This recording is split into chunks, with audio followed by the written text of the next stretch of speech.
తాకట్లో ఉన్న మీ బంగారాన్ని విడిపించి ఆ రోజు ఆన్లైన్ రేటుకి కొంటాం. Sharma gold company. నమస్కారం, వెల్కమ్ టు సుమన్ టీవీ. నేను గీతాంజలి. శ్రీమాత్రే నమః. ప్రస్తుతం మనం శ్రీనగర్ కాలనీలో ఉన్నటువంటి కళాశ్రీ ఆర్ట్ టెంపుల్ దగ్గర ఉన్నామండి. ఇది నిజంగా దేవాలయమే. అడుగు పెట్టగానే ఆ అనుభూతి కలిగింది నాకు. నేను పెద్దగా పరిచయం చేయాల్సిన అవసరం లేదు. డాక్టర్ పీజీ కేశవులు గురుస్వామి గారి గురించి. వారు వేసేటువంటి దైవ చిత్రాలు అద్భుతం అండి. అంతకు మించి వారు వర్ణించే తీరు ఇంకా అద్భుతం అని చెప్పొచ్చు. చాలా వీడియోస్లో నేను వారి గురించి చూశాను. ఎప్పుడెప్పుడు కలుద్దామా, ఎప్పుడెప్పుడు ఈ మందిరానికి వద్దామా అనుకున్నాను. ఇది నిజంగా అదృష్టమే. ఇవాల్టి వీడియోలో చాలా అమూల్యమైన విషయాలు మనం గురుస్వామి గారి ద్వారా తెలుసుకోబోతున్నాము. ఇక ఆలస్యం చేయకుండా గురుగారితో మాట్లాడదాం. గురుగారు నమస్కారం అండి. నమస్కారం. ఎంతో విశేషంగా ఉంటాయి ఇక్కడ చిత్రపటాలు కానీ, మరీ ముఖ్యంగా విగ్రహాలు కూడా. అందులో బాగా ఆకర్షించిన వారు వెంకటేశ్వర గారు. అంటే రాగానే చిరునవ్వులు చిందిస్తూ పలకరించారు మమ్మల్ని. మరి ఏంటంటే విశేషం అసలు వివరిస్తారా? చాలా అద్భుతంగా ఉంది. ఖచ్చితంగా ఏదో అంతరార్థం ఉండే ఉంటుంది. మీరు ఈ విధంగా ఉంచారంటే మరి తెలియచేయండి. ముఖ్యంగా అందరికీ అనంతమైన సంపదను పొందాలనే ఆశ ప్రతి ఒక్కరిలో ఉంటుంది. అత్యధికంగా ధనికులు అవ్వాలి, మనమే రాణించాలి, అన్నింటో మనం రాజులాగా ఉండాలి అనుకుంటుంటాం.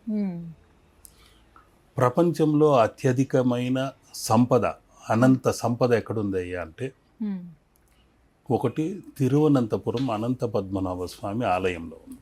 విలువ కట్టలేని అనంత సంపద. ధనికుడైన స్వామి. ఆ తర్వాత మరొక రెండవ ప్రాంతము ఎక్కడుందంటే తిరుమల కొండ. అనంతమైన సంపద వస్తూనే ఉంటుంది. ఆగని ప్రవాహం, ధన ప్రవాహం. అటువంటి యంత్రమును ఆదిశంకరాచార్యులు జనధనాకర్షణ యంత్రమును లిఖించడం జరిగింది తిరుమలలో. మంత్రపూర్వకంగా, తంత్రపూర్వకంగా, యంత్రపూర్వకంగా లిఖించడం జరిగింది. అటువంటి తిరుమల కొండ పైన ఉన్న విగ్రహం ఏంటంటే, నా ఆరాధనలో, నా పరిశోధనలో నేను అక్కడ కొంగనార్ సిద్ధ యోగా చిన్న వయసులో 9 ఏళ్ల వయసులో సాధన చేసుకుంటూ అక్కడ రాజలక్ష్మి అమ్మవారు మా గురుమాత ఆ లావిటేషన్ చేసేవారు. 3 అడుగులు హైటు, గాలిలో పద్మాసనంలో లేచి, ఇప్పుడు ఆమె జీవ సమాధి అక్కడే ఉంది. ఒక ఆలయం కూడా నిర్మాణం చేశారు. మాకు చిన్న వయసులో చిత్తూరు నుండి సైకిల్లో వెళ్ళిపోయేవాళ్ళం. మా గురువు గారు సైకిలే, బస్సుల్లో కాకుండా సైకిల్లోనే తీసుకెళ్ళాలి అనేవారు. అప్పుడే దేహబలం ఉంటుంది అంటూ ఆయన భూసమాధి యోగాలో ఉండేవారు. 9 రోజులు ఆయన్ని మేమే దగ్గరుండి ఒక 9 అడుగుల గొయ్యి తీసి అందులో కూర్చోబెట్టి దర్భాసనం పైన పద్మాసనంలో కూర్చున్న తర్వాత ఓ ట్రాక్టర్ మట్టి నింపేసేవాళ్ళం పైన రేకులు వేసి. ఆ తర్వాత 9 రోజుల వరకు బిక్కుబిక్కుమంటూ ఆయన ఏమైందో, ఎలా ఉన్నాడో 9 రోజులు అనుకుంటూ ఇలా గడిపేవాళ్ళం. ఒక్కొక్క నిమిషం ఒక్కొక్క యుగంలాగా అనిపించేది. ఆ తర్వాత 9వ రోజు తీసి చూస్తే మహా తేజస్సుతో బయటకు వచ్చేవారు. కానీ అది తీసినప్పుడు ఆ ఓం నమ శివాయ అనే శబ్ద తరంగాలతో ఆయన కూర్చొని ఉంటే ఆయన్ని బయటికి తెచ్చేవాళ్ళం. ఆయన మాకు గురువుగా దొరకడము పూర్వజన్మ సుకృతం. యోగా గురువుగా ఆయన నాకు ఈ అష్టాదశ సిద్ధ గురువుల్ని పరిచయం చేస్తూ, మనకు దగ్గరలో ఒక గురువు ఉన్నాడు, వీళ్ళు చూద్దాం రావే అని మమ్మల్ని అందరినీ శిష్యులు ఒక 7గురు ఉంటే వాళ్ళని తీసుకెళ్ళేవాడు. మొదట ఈ రాజలక్ష్మి అమ్మవారు, ఆమె కూడా కళాకారిణి. ఆ రోజుల్లో రాష్ట్రపతి పురస్కారం కూడా అందుకుంది. అటువంటి ఆమె హఠాత్తుగా ఈ యోగ విద్యలోకి ప్రవేశించి అందులో లావిటేషన్, గాలిలోకి తేలటం, జలస్తంభనము, అగ్నిస్తంభనము, వాయుస్తంభనము, ఇవన్నీ దీనిలోనే ఆ క్రియా యోగాలోనే ఉన్నారు. అటువంటి దీనిలో నేను ఆసక్తి ఎక్కువ చూపించాను. ఆ రోజుల్లో కాస్త మంత్రతంత్రాలంటే చాలా విచిత్రంగా అనిపించేవి. ఆ తర్వాత అక్కడి కొండపైనే తిరుమల క్షేత్రం పైన మమ్మల్ని తీసుకెళ్ళటము, అక్కడుండే విగ్రహం సాలగ్రామ విగ్రహం అని చెప్పటము. ఈ సాలగ్రామ విగ్రహం ఎక్కడైతే ఉంటుందో అక్కడ అనంతమైన సంపద ఉంటుంది అని ఆయన కొద్దిసేపు ధ్యానం చేసి ఉమ్, అక్కడున్న సమాధి స్థితిలో ఉన్న సజీవ సమాధి అయిన కొంగనార్ ఆకాశ తత్వానికి సంబంధించిన ఆ మహాయోగిని ధ్యానించి ఉమ్, ఆ కొంగనార్ సిద్ధ అనుగ్రహం తీసుకోవాలని 3 రోజులు అక్కడే ఆ యోగ సాధనలోనే ఉండేవారు. ఉమ్, అక్కడి నుండి దగ్గరే నారాయణవనం అని ఉంది. అక్కడ సొరకాయల స్వామి మా తాతగారు ఓ, ఆయనకు అప్పుడు అప్పు పడ్డాను, ఉమ్, ఇంకా తీర్చలేకపోయాను. ఆ కుబేరుడు వడ్డీ కాసుల్లాగా అది గడుస్తూనే ఉంది. ఆయన చిత్రం అప్పుడు మొక్కుబడిగా నేను తీసుకొచ్చి ఆ, ఆ నారాయణవనంలో ఆ సొరకాయల తాత దగ్గర పెడతానని ఉమ్, మొక్కుకున్నా కానీ ఇంకా తీర్చలేదు. మొన్న ఆయనకు కోపం వచ్చింది, నవపాషాణంలో విగ్రహం చేస్తున్నావు, నా విగ్రహం ఎప్పుడు ప్రారంభిస్తావని అడిగారా? అక్కడి నుండి శిష్యులతో 2 సార్లు ఆ చిత్రాన్ని పంపించాడు కూడా. ఉమ్, ఆ విధంగా ఆయన అక్కడ సాధన చేసుకునేవాళ్ళం. ఉమ్, అప్పుడు ఆయన వివరించింది ఏంటంటే, మా గురువు గారు చెప్పింది, సాలగ్రామ విగ్రహం ఎక్కడైతే ఉంటుందో ఉమ్, అక్కడ అనంతమైన లక్ష్మీ కటాక్షం కూడా ఉంటుంది. ఉమ్, ఆ సాలగ్రామ విగ్రహం నువ్వు ఎప్పుడైనా చేయగలిగితే చేయవయ్యా అని ఆశీర్వదించేవాడు. నాకు చిన్న వయసులో ఈ గణపతి పండుగలు ఎందుకు వచ్చాయో కానీ ఆ విగ్రహాలని చేసేవాడిని ఆ, ఇంట్లో. గణపతివి. నేనే బంకమట్టితో చేసేవాడిని. ఉమ్, అందులో క్లే మోడలింగ్లో కూడా దాంట్లోనే డిప్లొమా ఉంది. ఉమ్, అది ఆ విగ్రహాలని చేసి అలంకరించి మేమే పూజించుకునేవాళ్ళం. ఉమ్, మెల్లమెల్లగా సాధనలో ఉంటున్నప్పుడు ఒక విగ్రహాన్ని నీకు వీలైతే అలాంటివి చేసి పెట్టు అనేవాడు. అది భోగర్ గురించి అప్పుడు ఆయన విశేషంగా తెలిపేవాడు. ఉమ్, మా నాన్నగారు కూడా సిద్ధయోగాలో ఉమ్, ఆ సిద్ధుల వెనకే 16 ఏళ్ళు ఉన్నాడు సాధనలో. ఉమ్, ఆ పళని కొండపైకి తీసుకెళ్ళినప్పుడు ఉమ్, అక్కడ ఆ సిద్ధయోగి భోగర్ అని ఉన్నారు, నవపాషాణాలతో చేశారు. ఉమ్, ఆ విగ్రహాన్ని ఎవరు ఇంతవరకు చేయలేదు. నువ్వు కానీ అది కనుక సాధించగలిగితే, ఉమ్, ఆ నవపాషాణ విద్య కైవసం చేసుకోగలిగితే ఉమ్, అద్భుతమైన ఫలితాలు వస్తాయి. ఉమ్, నీకు ధన సంపాదన కావాలని కోరుకో, లోక కళ్యాణం కోసం చేయాలి. ఉమ్, అటువంటి నవపాషాణ విగ్రహం కానీ ఆ సాలగ్రామ విగ్రహం కానీ చేయవయ్యా అని అప్పుడు ఆశీర్వదిస్తే, ఉమ్, ఈ 20 ఏళ్ల నుండి చేస్తున్నా కానీ ఎడతెగని జరుగుతూనే ఉంది క్రియ. అది దానిలో ఎన్నెన్ని దొరికాయో, ఎన్నెన్ని ధాతువులు ఉమ్, దొరికాయో అన్నీ పొందుపరిచా. ఓ, కానీ సాలగ్రామాలు కావాలి, ఒరిజినల్ కావాలి, అది తీసుకురావాలంటే నేపాల్కి వెళ్ళాలి, గండకి నదిలోకి వెళ్ళాలి, అవన్నీ మోసుకురావాలి. అవును. ఇవన్నీ అనుకోకుండా జరిగిన తలంపు అలాగే ఉంది. చేయాలనుకుంటున్నాను, వెళ్ళలేకపోతున్నాను ఉమ్, అని ఇక్కడున్న చండి చాముండేశ్వరి అమ్మవారు తానుగా వెలిసింది. ఉమ్, ఇంకొక కార్యక్రమంలో వివరిస్తాను. తప్పకుండా. ఈ అమ్మవారు ఏంటంటే అనేక మందికి ఆశీస్సులు అందజేసింది కాకుండా నాకు కూడా ఒక రకంగా ఆశీస్సులు అందజేసింది. ఆ, అమ్మ, నేను గండకి నదికి వెళ్ళలేను, నాకు వచ్చిరాని హిందీలో మాట్లాడి నేను గందరగోళం ఎక్కడేదో ఇబ్బందులు పడే కంటే ఏదైనా విగ్రహము ఒక్క సాలగ్రామం మాత్రం పెట్టి విగ్రహం చేసి పెడతాను నేను కడుతున్న ధ్యాన మందిరంలో ఉమ్, అని మొక్కుకున్న వెంటనే సరిగ్గా 5 రోజులకే ఒక ఆజానుబాహు 7 అడుగుల హైట్ ఉంటాడు, ఒక వెంకటేశ్వర స్వామి తిరునామము పెట్టుకొని ఎర్రటి వర్ణంలో వస్తే ఎలా ఉంటాడో ఆ విధంగా వచ్చి లోపలికి వచ్చాడు. జై మాతాజీ అంటూ వచ్చాడు. ఉమ్, గంభీరమైన స్వరము, ఆజానుబాహు. ఉమ్, ఎవరో వెంకటేశ్వరుడే వచ్చాడు అనిపించేంతగా ఉన్నాడు. గండకీ నది, నేపాల్ నుండి వస్తున్నాను, గండకీ నది నుండి వస్తున్నాను, లేలో లేలో అన్నాడు. ఏంటి లేలో అనేది, ఏంటది? ఆటోలో నుండి గన్ని బ్యాగుల్లో, చిన్న చిన్న గన్ని బ్యాగుల్లో తీసుకొచ్చి ఓపెన్ చేశాడు. చూస్తే అందులో మొత్తం ఒక అనాటమిక్ విగ్రహానికి కావాల్సిన సాలగ్రామాలన్నీ ఉన్నాయి. ఒళ్ళు జలధరించింది. ఏంటిది, మనం గండకి నదికి వెళ్ళాలి, తీసుకురావాలనుకుంటే ఏం తీసుకొచ్చాడేంటి అనుకున్నా. ఎవరు నా అడ్రస్ ఇచ్చారు, నా ఫోన్ నెంబర్ ఎలా తెలుసు, నువ్వు ఈ ఫోన్ కూడా చేయలేదు, హఠాత్తుగా వచ్చేసావు, మాతాజీ ఆజ్ఞ అయింది, లేలో ఎంత ఉంటే అంత ఇవ్వు అన్నాడు. అంతే, అయిపోయింది. నేను తమాషాగా 10,000 ఉందన్న, అక్కడ నుండి రావటానికే ఖర్చులు 10,000 పైన. అటువంటిది 10,000 ఉందన్న, మాతాజీ ఆజ్ఞ అయింది, ఇచ్చేసి దాన్ని తీసుకున్నాడు, వెళ్ళిపోయాడు. ఒక్క విగ్రహానికి కావాల్సింది హార్ట్ చక్ర కానివ్వండి, థ్రోట్ చక్ర కానివ్వండి, క్రౌన్ చక్ర కానివ్వండి, అన్నిటికీ కావాల్సిన వర్ణాల్లో దానిలో సిల్వర్ కలర్తో ఉన్న కొన్ని సాలగ్రామాలు, బంగారు పూత పూసినట్లు కొన్ని దొరికాయి. ఈ చెవుల్లాగా ఉన్నవి రెండు ఉన్నాయి. ఇది ఒక శిశురాలకు వివరించి చెప్పా, అమ్మ ఈ చెవులు ఏంటండి ఇదేదో విచిత్రంగా ఉంది అంటే సాలగ్రామాలు అమ్మవారు పంపింది లోక కళ్యాణం కోసం, ఆ విగ్రహ సాధన కోసం అడిగితే వచ్చి దింపేసిందమ్మా, నేను కొనింది కాదు, ఎవరో తెచ్చి దింపారు, అతను ఏదో ఎంత ఉంటే అంత అన్నాడు, 10,000 ఇచ్చాను, సంతోషంగా జై మాతాజీ అంటూ వెళ్ళిపోయాడు. ఎందుకు వచ్చాడో ఏంటో అర్థం కాలేదు, నాకు ఇది కావాలి అని కూడా ఎవరిని అడగలేదు, విచిత్రంగా జరిగింది అని. గురువుగారు ఏమనుకోనంటే మీకు ఒక విషయం చెప్తాను, నా నక్షత్రం శ్రవణ నక్షత్రం, ఆ చెవులు తీసి నాకు ఇవ్వగలరా? అదేంటమ్మా సడన్ గా ఇంత విని అమ్మవారు పంపించింది లోక కళ్యాణం కోసం చేస్తున్నానంటే అదే చెవులు అడుగుతున్నారండి. బయట BMW కారు ఉంది, అది తీసుకోండి, ఇస్తే నేను ఆ కారు ఇచ్చేస్తాను. అవన్నీ ఆ విధంగా అడగద్దమ్మా, అమ్మవారు నీ రూపంలో వచ్చి అగ్ని పరీక్ష పెడుతుంది.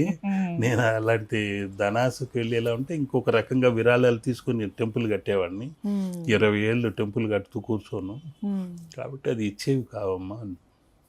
ఓ పని చేస్తారా, రోసయ్య గారి ఇల్లు మీరు ధరంకరణ్ రోడ్లో ఉంది, అక్కడ పక్కనే మా ఇల్లు ఒకటి ఉంది, 150 గజాల చిన్నదే, అది కావాలంటే ఇస్తాను, విగ్రహమే ఇచ్చేసేయండి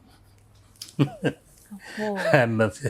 నేను ఏం చెప్పాలో అర్థం కాలేదు, దయచేసి ఇంకోసారి ఆ మాట అడగద్దమ్మా, నువ్వు అటువంటి ఇల్లు 100 ఇచ్చినా కూడా నాకు అనవసరం, పైకి పట్టుకుపోయేదంటూ ఏమి ఉండదు, కేవలం జ్ఞాన సముపార్జన చేసింది అందరికీ పంచాలి, ధనయోగం కలగాలి, అందరికీ అనంత సంపద చూసిన వెంటనే కలగాలని ఈ విగ్రహం చేస్తున్నాను అని చెప్పేసరికి ఆవిడ కొద్ది ఇబ్బందిగానే వెళ్ళింది.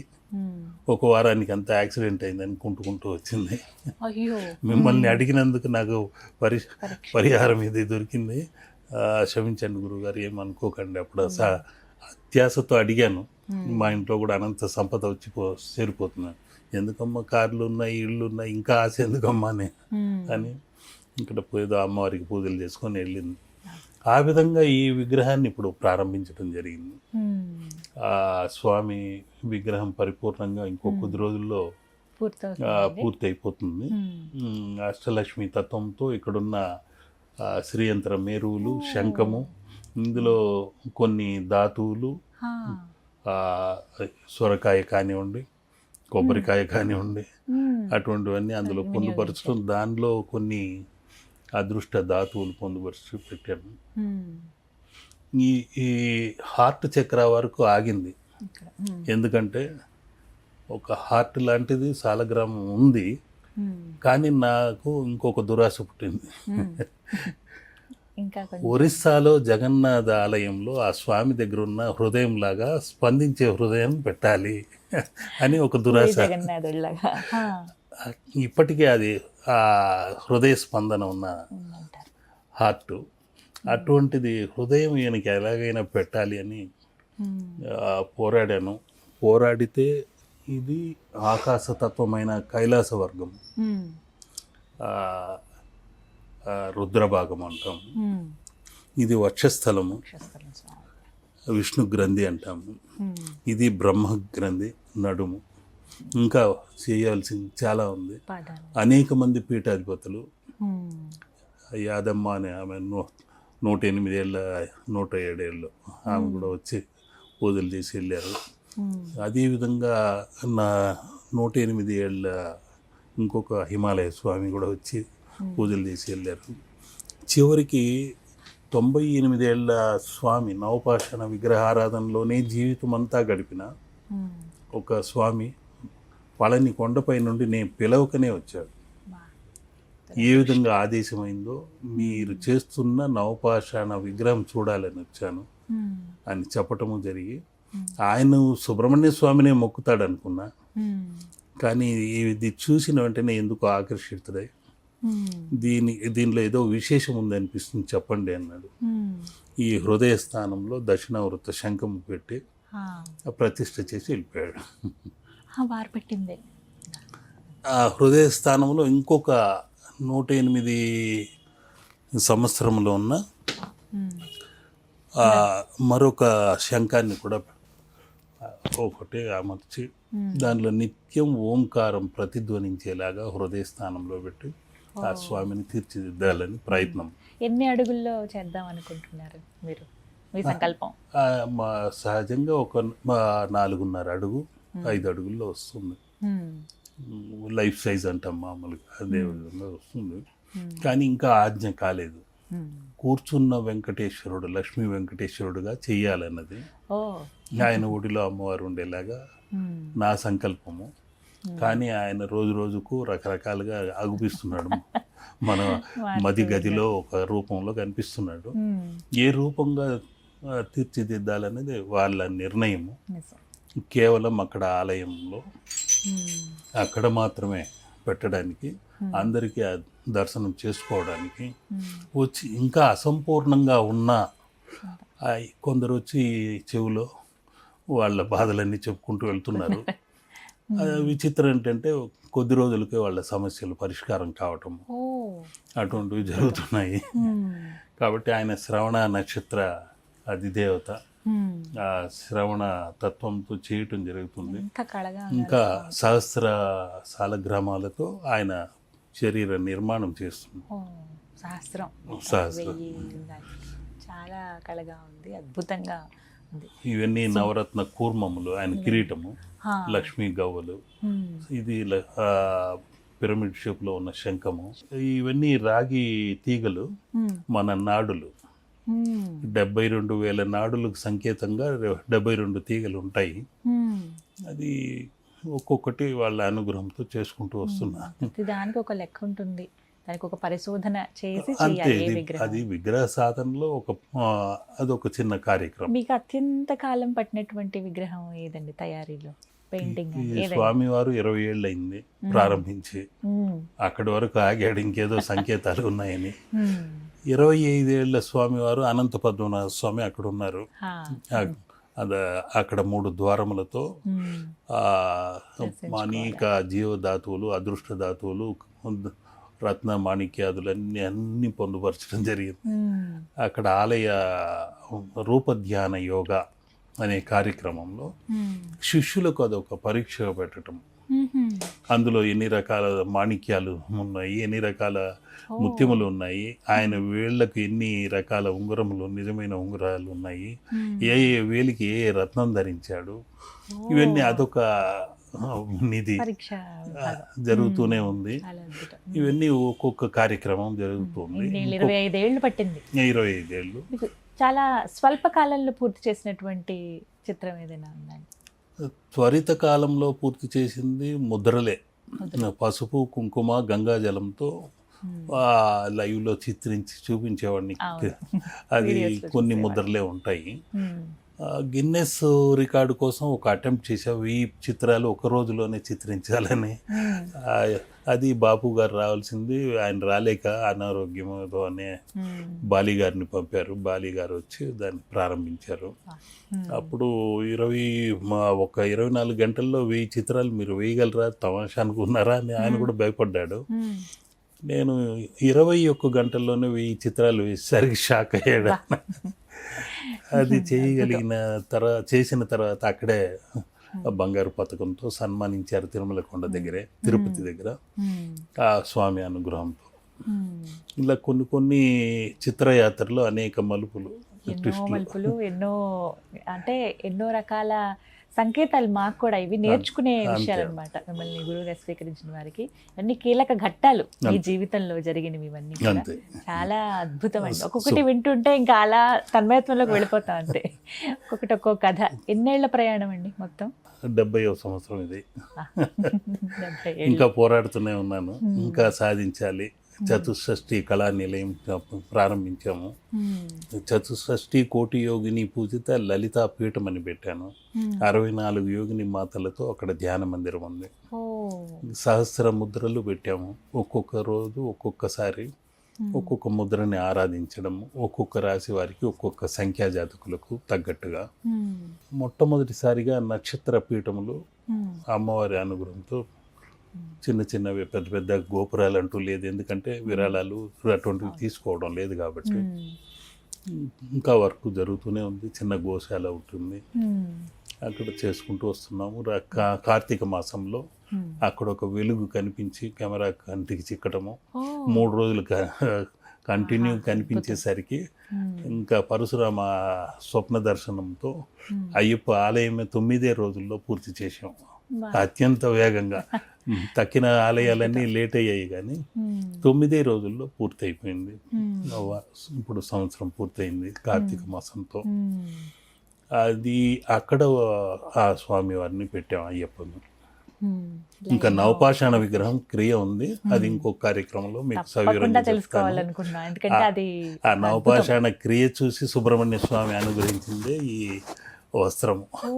అక్కడ నుండి జ్ఞాన ఫలము పంపించారు, వాళ్ళ పళని కొండపై నుండి వాళ్ళు వచ్చారు. దాని గురించి ఇంకొక కార్యక్రమం తప్పకుండా చెప్తాను, ఖచ్చితంగా తెలుసుకోవాలనుకుంటున్నాం మీ ద్వారా. కానీ ఎంతటి అదృష్టం, కారణ జన్ములు అని అంటే ఇలా ఉంటారని అనిపించిందండి. మనం నిమిత్త మాత్రం చేయించేది వారే. అవునవును, అంటే ఆ మనస్తత్వాన్ని అలా కొనసాగిస్తూ ఉన్నారు. అనేక చిత్రాలు ఇన్ని సంవత్సరాలు చిత్రించి అందరి ఇళ్లలో అలంకరింప చేసినందుకు కృతజ్ఞతగా వాళ్ళకి ఆలయ నిర్మాణం చేయాలని చేస్తున్నాను.